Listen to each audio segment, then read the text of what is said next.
Bapak Ibu yang dikasihi Tuhan, saya berterima kasih kepada Bapak Gembala, Ibu Gembala untuk kepercayaan bagi saya untuk melayani firman Tuhan. Hari ini adalah hari yang luar biasa karena di mimbar kita ini ada lidah-lidah api. Ya, tapi syukur enggak terbakar di PKI.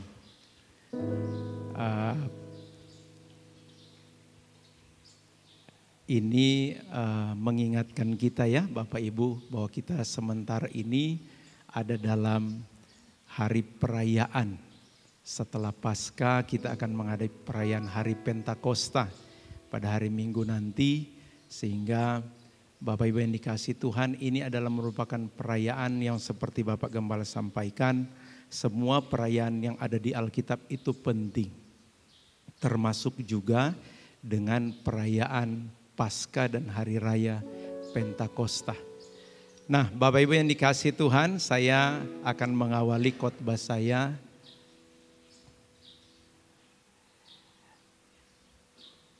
Kalau boleh dimunculkan gambarnya. Ya. Saya tulis di sini, jangan sampai kita hanya menjadi penonton dan bukan pelaku. Di topik garis biru saya tulis itu generasi penonton. Bapak Ibu yang dikasihi Tuhan, sadar atau tidak, semua kita suka menonton. Betul apa tidak? Gambar ini punya pesan lain sebenarnya dari topiknya, tetapi saat ini saya ingin membawakan tema tentang Roh Kudus yang saya kasih subtema mengalami pekerjaan Roh Kudus. Bapak Ibu rindu mengalami pekerjaan Roh Kudus? Amin. Haleluya. Nah, kita akan merenungkan 3 bagian besar yang saya tulis di sini dengan tentu keterbatasan saya dan keterbatasan waktu yang ada. Saya akan coba dengan cepat sebenarnya menuju ke poin yang ketiga. Di slide yang ketiga, saya tulis di sini kita akan belajar tentang eksistensi dari Roh Kudus. Yang kedua, pekerjaan Roh Kudus. Dan poin yang akan kita renungkan bersama yang ketiga, bagaimana kita mengalami pekerjaan dari Roh Kudus itu sendiri. Baik, kita akan mulai dengan merenungkan tentang pertama eksistensi dari Roh Kudus. Dalam pelajaran-pelajaran teologia, Roh Kudus itu digambarkan atau adalah bagian dari Allah itu sendiri. Jadi ada Allah Bapa, ada Allah Anak atau Tuhan Yesus Kristus, dan ketiga ada Allah Roh Kudus. Ketiga ini adalah 3 pribadi yang berbeda. Tetapi ketiga-tiganya menggambarkan bahwa mereka itu adalah Allah itu sendiri. Bapak Ibu yang dikasihi Tuhan, kehadiran Roh Kudus itu Alkitab gambarkan bagi kita telah hadir sejak kitab Perjanjian Lama. Bahkan sebelum apapun terjadi atau sebelum penciptaan itu terjadi, dalam Kejadian 1 ayat 2 telah dinyatakan di sana bahwa Roh Allah melayang-layang. Sebelum jadi langit, sebelum jadi bumi, Roh Kudus itu sudah ada. Kemudian Roh Kudus itu berkarya kepada tokoh-tokoh Alkitab. Saya baca dengan cepat saja, meski kita tidak bisa baca lagi ayat-ayatnya karena waktu. Setidaknya dalam Kejadian 41 ayat 38, di situ ada pengakuan dari Firaun bagaimana roh Tuhan itu menguasai Yusuf. Kemudian dalam Hakim-Hakim 6 ayat 34 di situ ada Gideon yang diurapi oleh roh Tuhan. Kemudian dalam 1 Samuel 16 ayat 13 di sana ada Daud yang diurapi Tuhan. Dalam pembangunan kemah suci Musa di sana ada Besaleel dan Oholiab yang dipenuhi Roh Allah untuk melakukan berbagai karya seni untuk pembangunan kemah suci. Di sana juga ada Gideon, Simpson, dan lain-lain. Orang-orang yang diurapi oleh Roh Tuhan. Kemudian di Alkitab Perjanjian Lama juga di sana ada nubuatan. Ya, dalam kitab Yoel di sana ada nubuatan tentang akan ada pekerjaan Roh Kudus yang banyak dikatakan pekerjaan Roh Kudus 2 kali ganda. Dan nubuatan itu akhirnya digenapi dalam Perjanjian Baru. Di sana ada tokoh sentral yaitu Tuhan Yesus Kristus. Dalam pengakuannya dalam kitab Lukas 4 ayat 18, Yesus berkata, "Roh Tuhan ada padaku, oleh sebab Ia telah mengurapi aku." Yesus hadir dengan pengurapan Roh Tuhan. Bahkan di ayat bagian yang lain dalam Lukas pasal 4 ayat 1, Roh Tuhan yang membawa Tuhan Yesus ke padang gurun untuk melewati pencobaan-pencobaan. Di dalam Perjanjian Baru juga kita kenal tentang kehadiran Roh Kudus pada hari raya Pentakosta.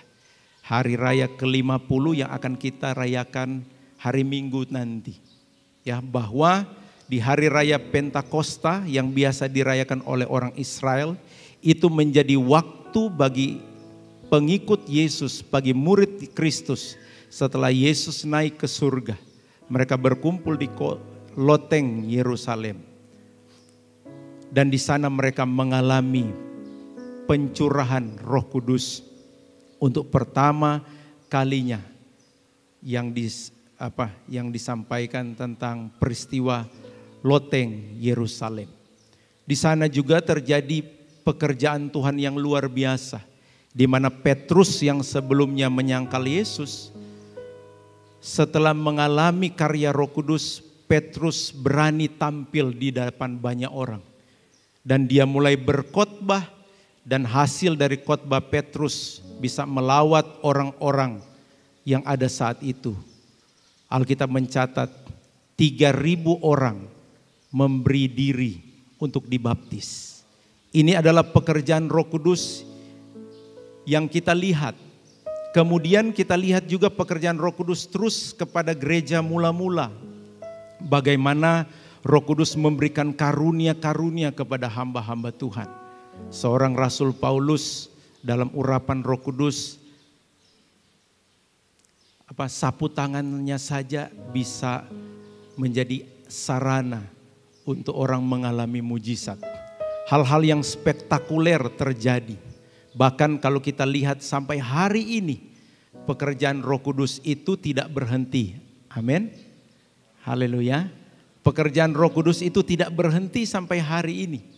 Di mana Dia menolong kita. Ya, sebagai orang percaya, Yesus berkata bahwa adalah lebih berguna aku pergi. Supaya apa? Supaya Roh Kudus itu, penolong itu diutus kepada kita. 1 Korintus 6 ayat 19. Di slide saya yang ke-5 sudah ada di sana. Ya, Alkitab berkata, atau boleh orang baca sama-sama, 2-3. Atau tidak tahukah kamu bahwa tubuhmu adalah bait Roh Kudus yang diam di dalam kamu. Roh Kudus yang kamu peroleh dari Allah. Dan bahwa kamu bukan milik kamu sendiri. Haleluya. Di gereja masa kini atau gereja secara organisme atau diri kita sendiri yang adalah gereja, Roh Kudus itu tidak hanya bekerja, tetapi Roh Kudus itu tinggal di dalam kita. Haleluya. Adalah sebuah kebanggaan, adalah sebuah penghargaan kalau ada orang-orang yang kita hormati, orang-orang yang punya kedudukan, orang-orang yang biasa membantu menolong kita, kalau dia mau tinggal dengan kita. Nah, perlu kita garis bawahi pada bagian ini adalah Roh Kudus itu ya dalam keberadaannya di akhir zaman ini pada gereja di akhir zaman ini kita menerima hak privilege yang luar biasa, di mana Roh Kudus itu tinggal di dalam kita. Saya sangat diberkati dengan pujian tadi bahwa ada kesukaan sorga yang kurasa sekarang ini. Haleluya. Kesukaan sorga. Dalam perayaan kenaikan Yesus ke surga, Bapak Gembala menjelaskan bagi kita bagaimana sorga itu, ukurannya yang besar dan keindahan yang ada di sorga. Alkitab berkata bahwa kerajaan Allah itu tidak berbicara hanya sekedar makanan dan minuman, tetapi apa? Kebenaran, ya, damai sejahtera, sukacita yang dikerjakan oleh Roh Kudus. Kita boleh punya banyak alasan bersukacita. Ada berkat, ada sesuatu yang baru kita dapatkan, atau suasana lingkungan yang baik, kita bersukacita. Tetapi sukacita itu sifatnya sementara atau sangat tergantung dengan situasi dan kondisi. Tetapi kalau sukacita yang dikerjakan oleh Roh Kudus, itu adalah sukacita sorgawi. Amin. Haleluya. Saya sadar dan mungkin saya bisa berkata bahwa semua kita ada persoalan. Betul tidak? Semua kita ada masalah. Tetapi ketika kita ada di gereja, kita beribadah, hati kita bersukacita. Amin. Rasa-rasanya itu semua hal-hal yang ada di pekerjaan, di rumah itu lupa. Kenapa? Tanda orang bersukacita, dia senyum, dia bersorak, dia bertepuk tangan. Ya kadang-kadang juga saya banyak kali dapat kesempatan jadi worship leader. Kadang-kadang kami mengajak jemaat bersukacita. Padahal kami ada dalam situasi-situasi yang kadang-kadang di saat-saat tertentu kami memaksakan diri bersukacita. Haleluya. Dan jemaat juga saya percaya mengalami hal yang sama. Bahwa ada sukacita yang dikerjakan Roh Kudus yang tinggal di dalam kita. Katakan amin.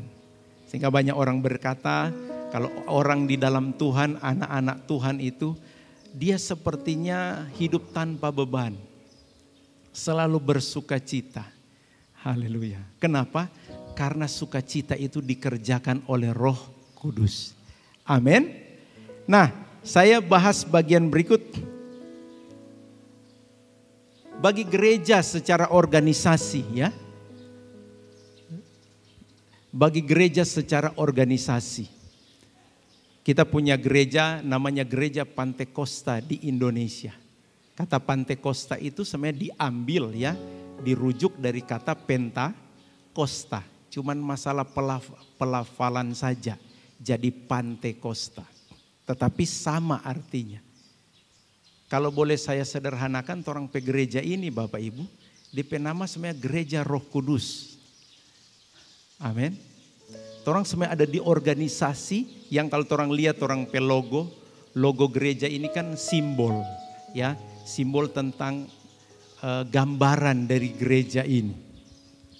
Kami coba buat logo sekolah dan dia pe pembuat logo ada di sini, ya. Saya bicara, dia tanya mau suka gambarkan apa di sekolah ini. Saya bicara panjang lebar, puji Tuhan. Berapa bulan Jojo udah bikin? Kalau enggak salah 1 tahun lebih. Akhirnya logo ini jadi. Kalau saudara mau lihat ada di muka.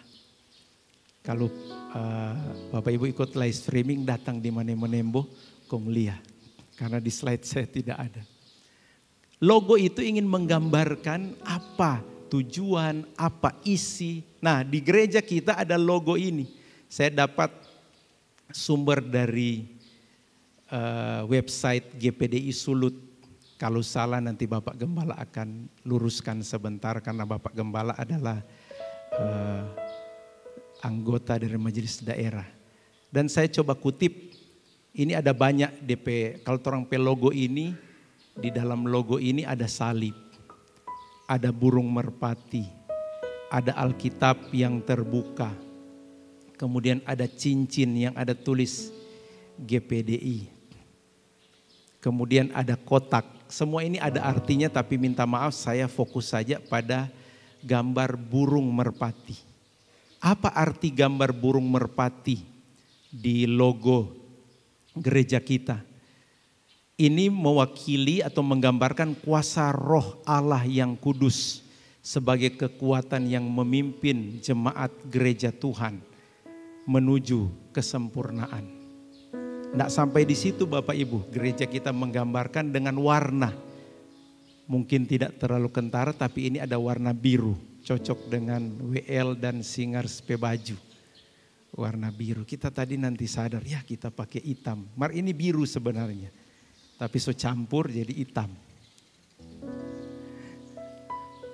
Biru apa? Biru berarti adalah Allah Roh Kudus. Kalau kuning itu Allah Bapa, merah itu Allah Anak. Kalau biru itu menggambarkan tentang Allah Roh Kudus. Artinya apa Bapak Ibu? Di lambang atau logo organisasi gereja kita. Di sini menempatkan Roh Kudus sebagai salah satu ya hal penting, salah satu hal penting yang harus dimiliki oleh gereja. Haleluya. Kalau kita sebagai organisme, sebagai pribadi butuh Roh Kudus, gereja juga butuh Roh Kudus. Amin. Seperti yang saya sampaikan tadi, saya ulang lagi. Gereja kita kalau mau dikasih sederhana kan orang bilang, oh dorang kok Pantekosta. Walaupun sekarang Pantekosta sudah ada berbagai macam denominasi, ya Pantekosta atau apa? Orang ini sebenarnya adalah kumpulan-kumpulan jemaat yang beribadah di gereja Pantekosta. Orang ini adalah kumpulan orang percaya, orang Kristen yang beribadah di gereja Roh Kudus. Amin. Haleluya. Boleh saudara kore kiri kanan bilang orang ada ibadah di gereja Roh Kudus. Haleluya. Haleluya. Nah, sekarang saya akan masuk di renungan yang kedua. Tentang pekerjaan Roh Kudus. Terus terang materi ini lumayan banyak. Saya yakin Bapak Gembala akan bawa beberapa materi ini di 6 hari. Karena mulai besok kan Ibu Gembala. Senin, Selasa, Rabu, Kamis, Jumat, Sabtu akan ada doa pagi di sini dalam peringatan ketuanan Roh Kudus dimulai jam 5 pagi. Dan di sana ada pelajaran firman. Bagaimana kita mau belajar. Tapi setidaknya Bapak Ibu, pekerjaan Roh Kudus itu saya bagi dalam 2 bagian besar. Ayat-ayatnya ada lengkap. Bapak Ibu ingin dapatkan nanti saya kirim. Tetapi saya sederhanakan pada 2 bagian besar pekerjaan Roh Kudus itu. Yaitu pertama pekerjaan Roh Kudus untuk masa kini atau untuk kehidupan kita atau untuk masalah jasmani. Dan yang kedua adalah pekerjaan Roh Kudus untuk masa depan atau kekekalan atau untuk kehidupan rohani. Untuk kehidupan jasmani, Bapak Ibu ayat firman banyak sekali, Yohanes 14 ayat 26, Yohanes 16 dan seterusnya. Saya Bapak Ibu suka baca meskipun cepat ya. Setidaknya ada 17 yang bisa saya dapat pekerjaan Roh Kudus itu. Pertama menginsafkan dunia akan dosa, Yohanes 16 ayat 8. Yang kedua Roh Kudus yang mengerjakan pembaharuan di hati kita, menginsafkan kita, Titus 3 ayat 5. Menjadi penolong, Yohanes 14 ayat 16. Memimpin kita dalam seluruh kebenaran, Yohanes 16 ayat 13. Memberikan kepada kita hikmat dan wahyu, Efesus 1 ayat 17-18. Memimpin hidup kita sebagai anak-anak Allah, Roma 8 ayat 14-16. Menolong kita mematikan perbuatan-perbuatan daging, Roma 8 ayat 13, Galatia 5 ayat 22-23. Menolong kita di dalam berdoa yang benar, Roma 8 ayat 26. Menjadi meterai dan jaminan bagi orang percaya, Efesus 1 ayat 13-14. Memberikan kepada kita kuasa untuk menjadi saksinya, Kisah 1 ayat 8. Memberi keadilan, Yesaya 4 ayat 4. menyertai orang percaya, Yohanes 14 ayat 17, menjadi penghibur orang-orang percaya, Yohanes 14 ayat 6, memberi kemerdekaan, 2 Korintus 3 ayat 17, pemberi karunia, 1 Korintus 12, mengubah orang percaya menjadi seperti Kristus, 2 Korintus 3 ayat 18, menjadikan kita anak-anak Allah, Roma 8 ayat 15. Ini saya sengaja baca Bapak Ibu karena saya yakin pendengaran akan firman itu menimbulkan iman. Amin. Ya, bahwa kita sadar betapa pentingnya Roh Kudus itu. Sehingga dia harus tinggal di hidup kita. Sehingga kita oleh anugerah Tuhan kita ada dalam gereja yang menjadikan Roh Kudus itu sebagai salah satu hal yang penting dalam kita menuju ke surga. Saya sampaikan tadi kan dalam kehidupan sehari-hari, kalau boleh saya tanya, Bapak Ibu boleh jawab dalam hati. Siapa di antara kita yang tidak perlu penolong?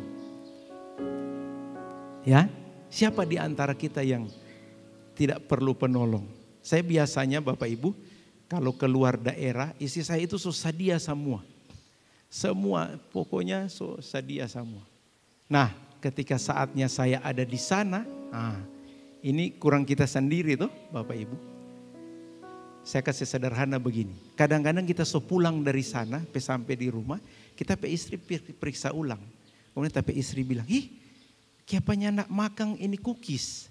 Ya, ada cookies di dalam. Karena biasanya kan kita cuma asal-asal ambil begitu. Saya memang berencana pakai baju biru juga.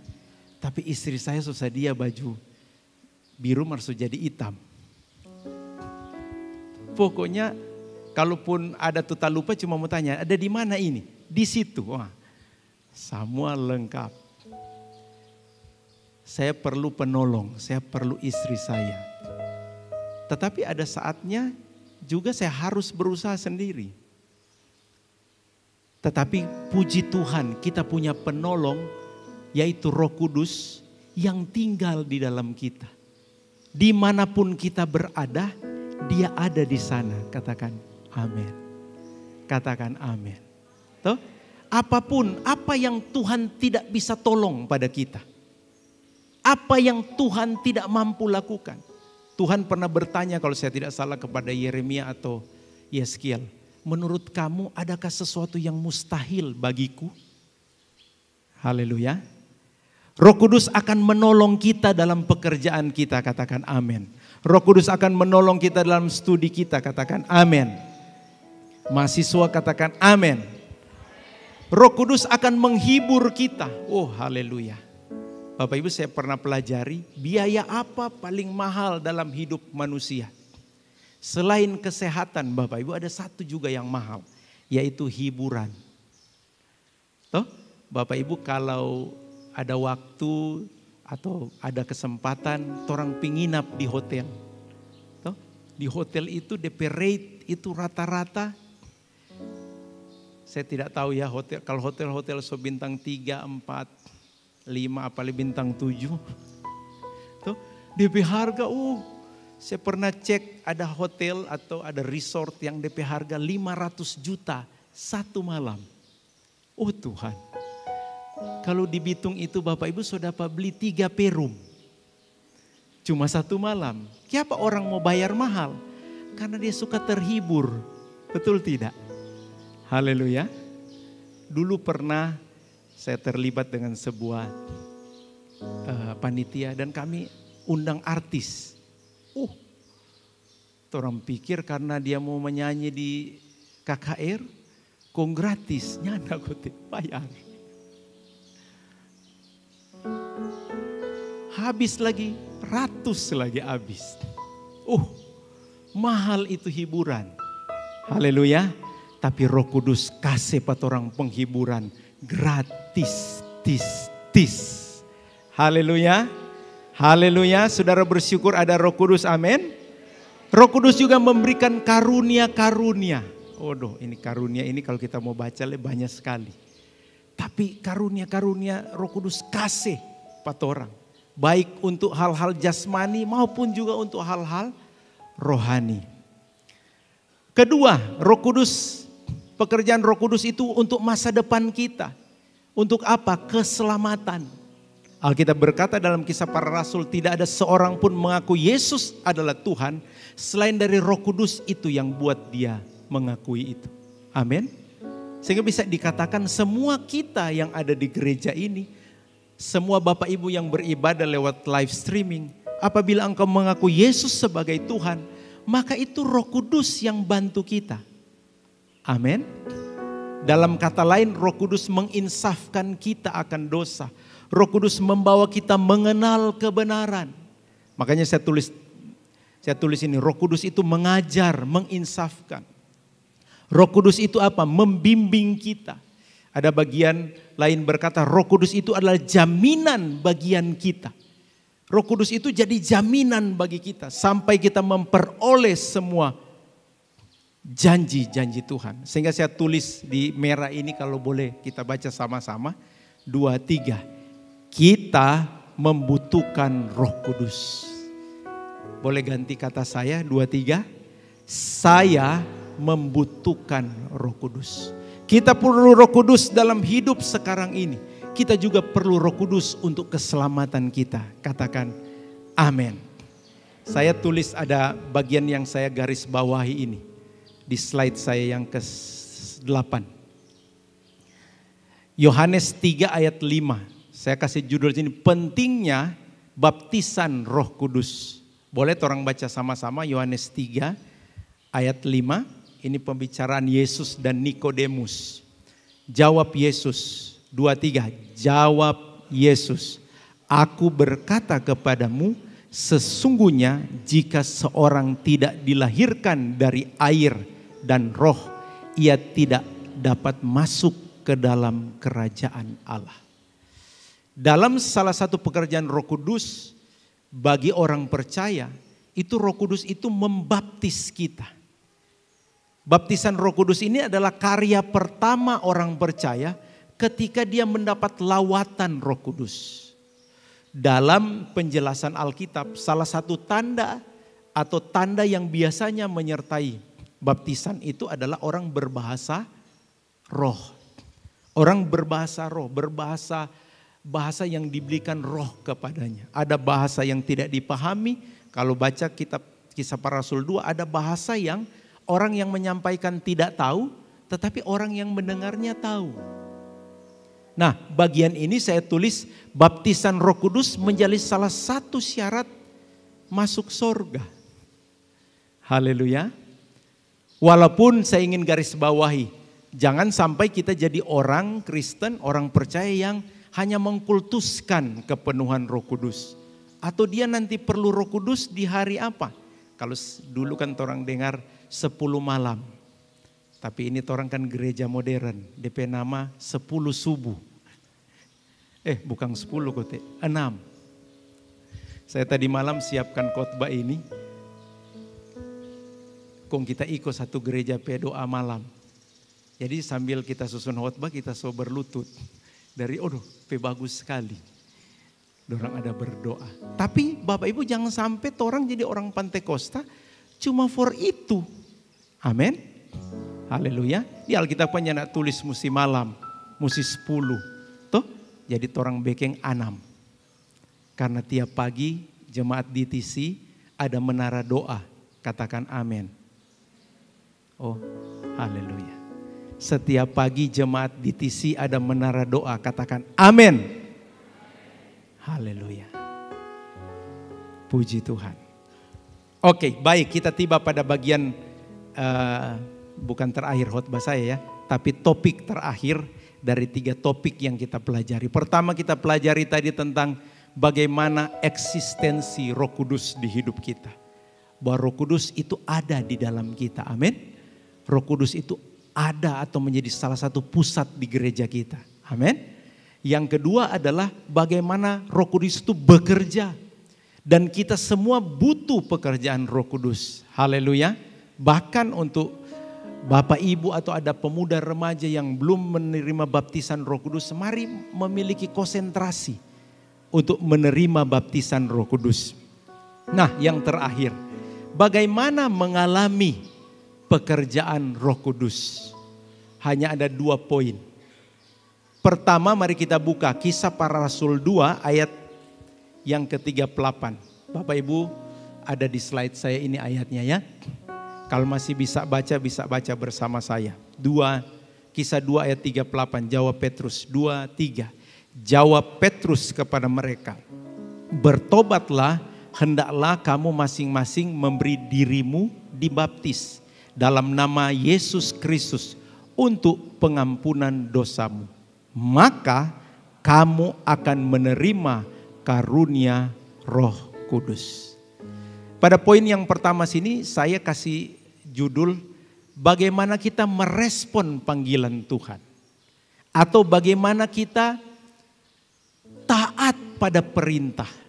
Bapak Gembala berkhotbah dalam seri khotbah beberapa minggu lalu tentang bagaimana kita menjadi orang Kristen yang bijaksana. Apa itu orang Kristen yang bijaksana? Orang Kristen yang mau dengar firman dan mau melakukan firman. Haleluya. Bapak Gembala kasih garis bawah. Kalau orang cuma suka dengar, tidak mau lakukan, dia orang apa? Om Eto 100 poin. Dia orang bodoh. Haleluya. Saudara boleh lihat kiri kanan muka belakang. Dia ini pintar atau bodoh? Haleluya. Pintar bodohnya kita menurut Pak Gembala jelaskan bukan masalah berapa nilai kita. Atau kita sudah semester berapa kalau mahasiswa.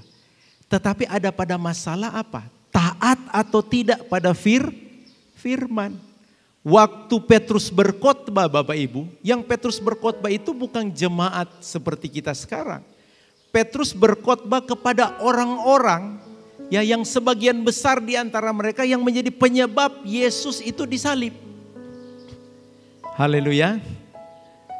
Yang tidak menyukai Yesus, yang tidak menyukai pengikut Kristus, Petrus khotbah. Petrus bicara tentang Tuhan Yesus yang mereka salibkan. Petrus bicara tentang Roh Kudus yang dicurahkan untuk menjawab hinaan mereka ketika terjadi hari raya Pentakosta. Ketika orang-orang murid Yesus waktu itu 120 murid Yesus berbahasa-bahasa dalam bahasa yang lain. Mereka menganggap mereka mabuk. Kalau sekarang saudara, kalau kita dipenuhi Roh Kudus, oh betapa indah ya. Kalau orang lihat, apalagi kalau orang belum menerima baptisan Roh Kudus, aduh kapan kita rupa dia. Ya toh, dulu saya dengar ini Roh Kudus ini, kemudian kita suka kepenuhan Roh Kudus. Itu pendeta bilang Pak kita, pokoknya Bro Dev bilang haleluya terus. Oh kita bilang haleluya, haleluya, haleluya. Sampai salah bilang, nyanak jadi-jadi. Terus 10 malam kita bilang, aduh Pak Gembala kalau boleh kok bikin 12 malam. Tuh, apalagi kalau malam-malam terakhir, so gugup ini, so lain kali jawab paksa, Tuhan kalau nyanak kasih. Haleluya, nanti ada sebentar DP cara. Yang utama sebenarnya setelah saya belajar firman, oh bukan kok cuma minta-minta Roh Kudus datang. Orang pehidup ini mesti bertobat. Haleluya. Karena roh itu yang akan datang pada kita, DP nama Roh Kudus. Dia harus tinggal di tempat kudus. Amin. Haleluya. Makanya saya senang Bapak Ibu kalau ada liturgi Protestan, itu biasanya ada panggilan beribadah. Kemudian ada apa? Pengakuan dosa. Ada kan itu kalau di Protestan. Pengakuan dosa. Supaya apa? Supaya orang ini layak. Haleluya. Tuh, orang ini pantas. Orang ini banyak DP kurang. Tetapi ketika kita mau dengar panggilan Tuhan, datang pada Tuhan, itu bertobat kok Bapak Ibu kita baca-baca di Alkitab, itu bukan sesuatu yang apa dangkang. Umpama contoh ya, orang ada bikin salah-salah dulu-dulu. Bukan berarti Bapak Ibu, orang mesti balik di masa lalu, orang mesti selesai satu-satu. Saya baca di kisah raja-raja orang Israel, beberapa raja orang Israel setelah mereka pecah jadi 2 bagian. Beberapa raja Israel itu jahat. Meski orang tahu Tuhan, Dorang itu menyembah berhala. Tapi ketika Nabi Tuhan tegur, kalau saya tidak salah ingat Raja Ahab. Dia menyesal di hati, kong dia mau suka bertobat. Tiba-tiba Nabi Tuhan balik ulang pada dia. Tuhan liang anape hati mau bertobat. Jadi Bapak Ibu itu bertobat itu orang peniat hati jo. Tuhan so nilai orang mau bertobat. Amin. Haleluya. Orang menyesal, toh, orang so rasa salah. Orang berdoa apa Tuhan? Tuhan minta ampun. Tuhan, saya menyesal. Saya tidak akan berusaha. Ya biasa kan orang bilang, saya tidak akan ulang lagi. Tapi kadang-kadang ulang lagi. Tuh, tapi minta Tuhan kita so menyesal. Nah, di sanalah Bapak Ibu Roh Kudus akan, atau Alkitab bilang sih, maka kamu akan menerima. Jadi pertama kita bertobat, amin. Kita respon panggilan Tuhan. Yang kedua, yang terakhir. Yang terakhir. Kita harus ada tindakan. Kalau tadi tindakan yang diambil oleh orang-orang di zaman gereja mula-mula pada saat hari Pentakosta, mereka itu bertobat dan dibaptis. Ya, kalau sekarang kan rata-rata kita anak Tuhan so baptis, kecuali belum. Ya, orang harus ada respon. Nah, kalau kita sekarang Bapak Ibu, saya baca di Lukas 11 ayat 13 berkaitan juga tentang Yesus ajar tentang berdoa, dan saya sangat diberkati dengan adanya kalimat ini di Lukas 11 ayat 13. Boleh orang baca sama-sama 2-3. Jadi jika kamu yang jahat tahu memberi pemberian yang baik kepada anak-anakmu, apalagi Bapamu yang di sorga. Perhatikan bagian berikut, orang baca keras. 2-3. Ia akan memberikan Roh Kudus kepada mereka yang meminta kepadanya. Haleluya. Caranya bagaimana? Di sebelah ini ada gambar. Mudah-mudahan Bapak Ibu bisa baca. Di sini ada tulisan merah di Lukas 11 ayat 9. Tentang bagaimana Yesus mengajar orang supaya doanya dijawab. Pertama ayat ini bilang begini. Mintalah maka akan diberikan kepadamu. Carilah maka kamu akan mendapat. Ketoklah maka pintu akan dibukakan bagimu. Haleluya. Bapak Ibu yang dikasihi Tuhan, karunia-karunia Roh Kudus, pekerjaan-pekerjaan Roh Kudus yang saya gambarkan tadi, kita perlu. Yang perlu katakan amin. Nah, bagaimana kita mendapatkan itu? Poin pertama tadi adalah kita bertobat. Kita berbalik dari jalan yang jahat. Kita merubah, kalau kata bertobat itu kan berubah orang cara berpikir. Kalau dulu orang pikir, siapa kuat kalau enggak ibadah? Sekarang kalau enggak ibadah bahaya. Ya. Kalau dulu orang bikin dosa orang anggap biasa, ini boleh no. Upah dosa adalah maut. Ini boleh bikin dosa. Nah, kita bertobat, orang babale.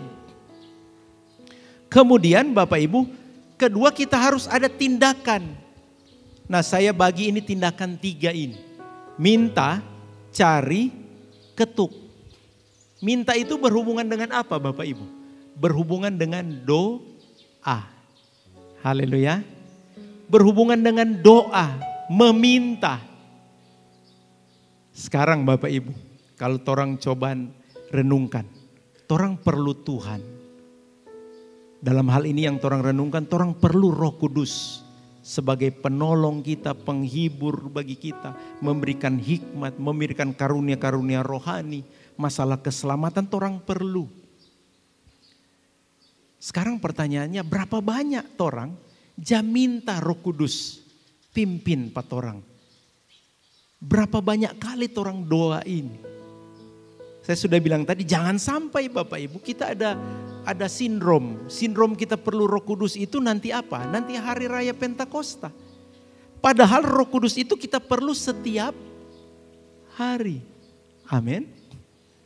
Roh Kudus itu kita perlu setiap hari. Bahkan saya kasih sedikit, orang perlu Roh Kudus setiap waktu.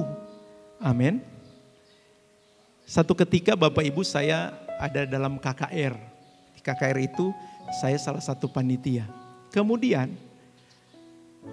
waktu itu ada artis yang datang, tapi bukan artis yang mahal yang saya bilang tadi. Ini artis lain ini. Kalau Ko Ali yang ada ibadah, Ko Ali yang kenal ini artis ini. Karena ini artis ini udah nginap di rumah Pak Ko Ali yang. Nah, dorang ini menyanyi. Tapi sebelum itu Bapak, dorang cek sound. Sore dorang cek sound. Cek. Pokoknya segala jenis dorang jabe. Wih, lain ini batis. Jujur Bapak Ibu, di antara mereka itu ada orang timur. Jadi agak to the point. Salah. Aduh, jangan begitu. Aduh. Ini yang atur soundman ini menurut kita so DP suhu. Jadi atur lama. Atur. Akhirnya sudah jadi.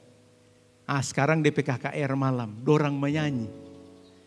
Tuh, itu di sebelah Pak Om Eto pe mama pe rumah. Itu KKR itu. Dorang menyanyi. Waktu dorang menyanyi, karena saya panitia, yang kita ada di belakang. Waktu dorang mau menyanyi Bapak Ibu, tiba-tiba ini yang tadi marah-marah, dia bilang, DP mic kata, aduh, kita cari tuh soundman Bapak Ibu, nggak ada nih, tahu dia dari mana. Dia kode DP mic. Kung pas memang kita di dekat mixer, dia kira kita tuh soundman. Kita tahu dia jahat tuh Bapak Ibu Kita pikir, oh Tuhan. Kita lihat entah kenapa kita pegang begini tuh mixer. Mar bukan sorong Bapak kita pegang. Kok kita bilang Roh Kudus tolong kasih yang ini mau bikin bagaimana. Senang tuh jago. Kita mengerti tuh tribal, kita mengerti. Mengerti sedikit cuma. Tuh DP lain-lain itu sebenarnya nak mengerti. Kita cuma pegang-pegang, gue bilang Tuhan tolong. Dia bilang kita harga, kita bilang yo. Daripada dia meraju pulang. Kaget saudara, cuma nak lama memang. Kaget sudah bagus. Padahal kita nyana kore. Baru situ kita pikir, ini Roh Kudus kota ini dia mengerti ini mixer ini. Haleluya. Apakah Roh Kudus roba tuh mixer atau DP talinga tuh Roh Kudus putar. Haleluya. Kita bilang jadi. Orang di sana bilang mantap. Saya bilang mantap apa Jo? Kita cuma pegang ini. Haleluya. Bapak Ibu ini kasih Tuhan kita perlu Roh Kudus. Amin. Caranya apa? Minta. Haleluya. Minta. Tuhan nak suruh bayar. Coba Tuhan suruh bayar. Tuh bayar 5.000 tiap minta. Aduh. Tuh orang sedangkan bayar parkir. Tuh lain kali 2.000. 1.000. Tuh. Kalau so 5.000 tuh ini parkir atau pajak. Tuh. Roh Kudus saudara-saudara mau bayar berapa? Haleluya. Satu kali Bapak Ibu saya menikmati liburan. Dan pokoknya bagus sekali. Satu waktu memang kita mau ajak Pak Om Gembala pertama. Kedua 10 tahun berikut Pak Om Bram. 10 tahun berikut Pak Pastor Kia. Ya, jadi 30 tahun depan Pastor Kia kita mau ajak. 10 tahun depan Pak Gembala. 10 tahun depan Om Bram. 10 tahun. Kita petamang-tamang di Tampa itu bilang begini. Memang ini kok baru bilang sama dengan sorga. Kita bilang tunggu dulu. Coba orang bahagi di kalkulator berapa tong dah bayar ini satu hari. Orang kali. Tuhan mahal. Tuh pantas sama dengan surga DP makanan. DP Tampa bagus. Kiapa? Haleluya. Roh Kudus ini orang DP tindakan cuma apa? Minta. Amin. Berdoa. Amin. Haleluya. Bagi yang belum berdoa bagi yang belum menara doa, mari berdoa. Orang mau dapat pertolongan Roh Kudus. Amin. Haleluya. Orang mau dapat pertolongan Roh Kudus. Amin. Orang mau dapat penghiburan Roh Kudus. Amin. Orang mau dapat hikmat-hikmat. Katakan amin. Haleluya. Yang kedua, ini yang unik. Alkitab bilang apa? Carilah. Maka kamu akan mendapat. Nah ini kata cari ini yang orang mesti. ada torang petindakan ekstra. Amin. Torang mesti berusaha, no? Kadang-kadang Bapak Ibu kalau doa 10 malam, kan pendeta cuma bilang, minta Jo, pasti Tuhan beri. Toroso minta-minta, belum dapat. Makanya Tuhan suruh cari. Amin. Cari apa? Cari kehendak Tuhan. Haleluya. Apalagi Tuhan yang masih kurang pak kita, ampun akang. Haleluya. Bukan Tuhan kasih pada dia karena Tuhan nak sayang pak kita, bukan. Tuhan itu punya syarat. Haleluya. Haleluya. Cari yang terakhir, ketok. Nah ini ketok ini saya namakan tekun. Torang kalau batoki pintu rumah toh, kalau pat orang di budaya di Bolmong, itu orang Jawa panggil begini. Woi, ada orang. Woi, begitu itu bukan panggil bakal lain, nah memang berpanggil. Toh, kalau orang Jawa paling permisi. Toh, permisi. Kalau orang Bitung, nah, kalau tidak buka dia masuk dari belakang. Bagus sedu kata. Toh, orang kalau batoki sampai di dalam dapat dengar, betul enggak? Toh, sampai kalau boleh di dalam keluar.